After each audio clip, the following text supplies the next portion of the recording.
कायरा साहब, इस वक्त मुज़ाकरात को आप क्या डेडलॉक की उसमें शक्ल देख रहे हैं? क्योंकि पीटीआई ये समझ रही है कि मुलाकात हमारी इमरान खान साहब से नहीं करवाई जा रही और हुकूमती कमेटी इस सिलसिले में बेबस दिखाई देती है, तो अब एक डेडलॉक आ चुका है। आपके ख्याल में भी एक डेडलॉक है? देखिए, अगर हुकूमती कमेटी की तरफ से ये वादा किया गया था कि मुलाकात कराई जाएगी और मुलाकात पीटीआई की तसल्ली के मुताबिक कराई जाएगी, उनको टाइम मिलेगा अपनी क़यादत के साथ बैठ के बात करने का, तो वो ऐद पूरा होना चाहिए। अगर उसमें कोई रुकावट है तो वो समझ नहीं आ रही क्या है। जब हुकूमत चाह रही है जी और कह रही है कि मुलाकात कराएंगे और करानी चाहिए, मेरा नहीं ख्याल।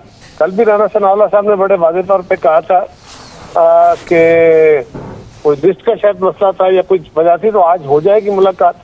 अगर आज नहीं हुई तो ये तो गवर्नमेंट की साइड पे ना सिर्फ आज नहीं हुई कायरा साहब, बल्कि कल के बारे में भी कोई यकीन दहानी नहीं करवाएगी। ये कोई जवाब हो? अभी हमें पता चला है कि या सादिक साहब से रब्ता किया गया, लेकिन उनकी तरफ से कोई जवाब नहीं आया। ये बहरहाल काबिल अफसोस बात है कि अगर हुकूमत की तरफ से इसमें कोई सुस्ती का मुजाहरा हुआ है या इसमें तातुल आ रहा है। बिल्कुल मुलाकात होनी चाहिए ताकि वो अपनी क़यादत के साथ, हाँ ये बात दुरुस्त है कि ये रोज वाली मुलाकात तो हो कि आज भी करे और कल भी करे और परसों भी करे, लेकिन एटलीस्ट इन द बिगिनिंग एक लेंथी डिस्कशन करके वो अपना वे फॉरवर्ड जो भी डिजाइन करना चाहे वो करे और करके आके बैठ के अपनी मुलाकात के बाद अपने मुज़ाकरात करे। जो गवर्नमेंट चाह रही है कि लिख के हमें दे, तो वो भी उन्हें चाहिए कि बानी के साथ बात अपनी करके तो वो चीजें लिख इसलिए दे कि दोनों तरफ बदएतमादी बड़े इंतहा पे है। दोनों अतराफ ये बात है कि जी हमारे खिलाफ चीजों को इस्तेमाल किया जाएगा, बहस जो वहाँ हुई नहीं होगी उस मुतालबे की बात की जाएगी, यहाँ कुछ और तरह का इशू है।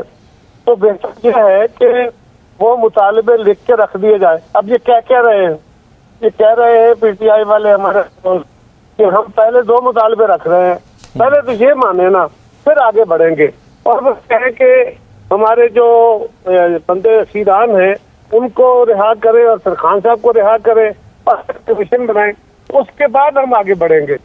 तो ये तो नहीं होता कि आप बिट्स एंड पीसेस में मुतालबे दें, आप अपने मुतालबात एक लिस्ट की सूरत में दें। गवर्नमेंट भी आपको इन राइटिंग जवाब दे कि क्या हम कर सकते हैं क्या नहीं कर सकते, और फिर बैठ के बात करेंगे। और नेचुरली अपोजिशन को भी नरम रवैया रखना होगा, हुकूमत को भी अपने अपने पेडेस्टल से दोनों को नीचे आना होगा, तब कोई मिडल वे निकल पाएगा। ख्वाजा आसिफ साहब वज़ीर दिफा हैं, उनसे ये पूछा गया कि, और बड़े अहम मेंबर हैं कैबिनेट के और बड़े सीनियर सियासतदान हैं, उनसे पूछा गया कि आपके ख्याल में ये डिले क्यों हो रहा है मुज़ाकरात में, तो उन्होंने कहा कि इसका ताल्लुक 20 जनवरी के साथ है। कायरा साहब, आपका सियासी तजर्बा और हालात पर गहरी नज़र क्या बताती है कि इस सारे मामले का या डिले का ताल्लुक या मुज़ाकरात के इवन शुरू होने का भी ताल्लुक क्या 20 जनवरी के अमेरिका में होने वाले इवेंट के साथ है? देखिए, शुरू होने का ताल्लुक तो क्या हो सकता है, एक दबाव था अवामी, आपका मीडिया की तरफ से भी और अवाम की तरफ से भी कि ये बैठ के बात क्यों नहीं करते। हुकूमत की तरफ से बार बार ऑफरें हो रही थी, पीटीआई मुसर थी कि नहीं हम तो सिर्फ फौज से मुज़ाकरात करेंगे। तो ये एक लंबी बहस के बाद अब एक दबाव खड़ा हुआ, तो उसके नतीजे में ये मुज़ाकराती अमल शुरू हुआ है।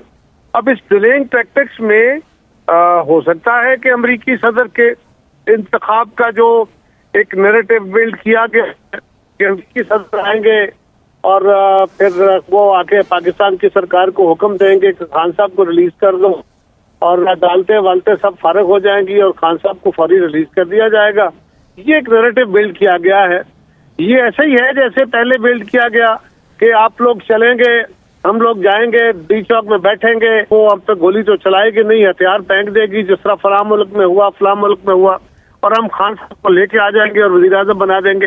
ये ख्वाब है जो लोगों को दिखाए गए। अब ये नया ख्वाब दिखाया जा रहा है, लेकिन जिस तरह माजी के दिखाए गए ख्वाबों में टूटने पे तकलीफ हुई लोगों को और मायूसी ज्यादा फैली है उनके यहाँ, तो ये भी ज्यादा मायूसी फैलने का इम्कान है। क्योंकि एक तरफ वो पाकिस्तान की आज़ादी के ख्वाब देखते हैं और कहते हैं कि किसी की बैरूनी मुदाखलत नहीं होनी चाहिए जी, और दूसरी तरफ वो खुद मुदाखलत के दावेदार हैं। तो मेरा नहीं ख्याल कि अमरीकी सदर गुफ्तगू की हद तक हो सकता है। प्रेसिडेंट ट्रंप जो है उनकी जबान का किसी को एतबार नहीं है, वो किसी वक्त कह सकते हैं, लेकिन क्या उनका कहा हुआ कोई लफ्ज उनकी पॉलिसी में चला जाएगा? बहुत दफा ऐसा हुआ कि उन्होंने बातें की हैं और पॉलिसी में नहीं जाता। अमेरिका एक बड़ी ताकत है और वो अपनी खारजा पॉलिसी और अपने कौमी मुफाद को देख के फैसले करता है। बिल्कुल सही है, उसमें इसीलिए जी बिल्कुल सही है सर। लेकिन कारा साहब, उसमें एक चीज ये है कि पीटीआई ये दावा कर रही है कि इसी वजह से बहुत जोर लगाया गया है कि इमरान खान साहब से कि वो 20 जनवरी से पहले हाउस अरेस्ट होने की ऑफर को कबूल कर लें, लेकिन इमरान खान ने इसको इनकार कर दिया है और खुद इसको किसने कहा है? रोज पूछ रहे हैं, आप पूछ रहे हैं, हम पूछ रहे हैं कि ये हाउस अरेस्ट का किसने कहा? अब उनकी हमशीरा का आज मैंने देखा है क्लिप जिसमें वो फरमा रही है कि शायद गंडापुर साहब से कोई ऑफर लेके गए थे जी। और वो डिनाई कर रहे हैं।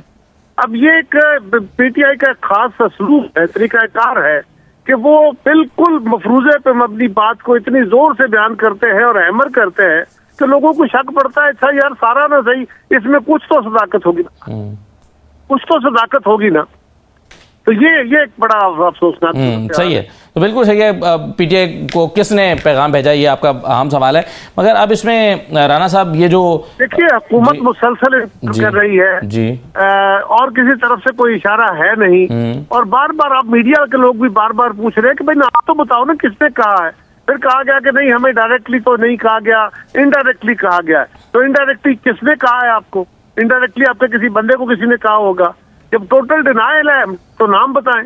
और ये है सारा मिसट्रस्ट, बदकिस्मती है कौम की, मुल्क की, कि इस वक्त एक अवामी दबाव है। खान साहब अपने नैरेटिव का शिकार है, हुकूमत अपने नैरेटिव का शिकार है, और हुकूमत को एतबार भी नहीं है, उनको उन पे नहीं, दूसरों को उन पे नहीं।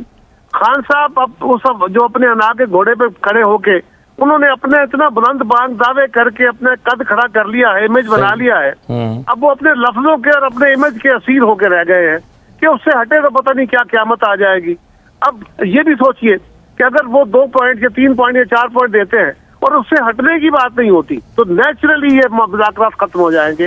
इसलिए कि ये कोई कुश्ती नहीं होती कि जिसमें आपने एक दूसरे को पिछाड़ना होता है, सही है। इसमें आपने एक दूसरे को स्पेस देनी होती है। मुज़ाकरात में दोनों अतराफ को, दोनों फ्रीकैन को बातें सामने रख के डुएबल्स निकालने होते हैं और उनके ऊपर अपने आप को कंप्रोमाइज करना होता है। खान साहब अगर इस अपने नैरेटिव का शिकार रहे या पीटीआई इस अपने बिल्कुल ठीक है, बिल्कुल सही है सर उसमें। लेकिन पीटीआई के बारे में समझा जाता है कि वो अपने चंद कदम पीछे हटके उन्होंने अपने मुतालबात को सिर्फ 2 मुतालबात तक महदूद किया है, तो कुछ चीजें उन्होंने छोड़ी भी हैं कि चलिए वो मुतालबात 2 नहीं रख रहे, वो कर रहे हैं ये 2 तो करें ना, फिर आगे बढ़ेंगे।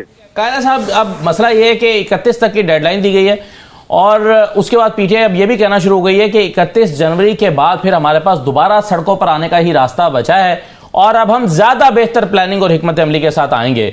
तो फिर इस सिनेरियो को देखते हुए आपको क्या लगता है कितना जरूरी है इन मुज़ाकरात का कामयाब हो जाना?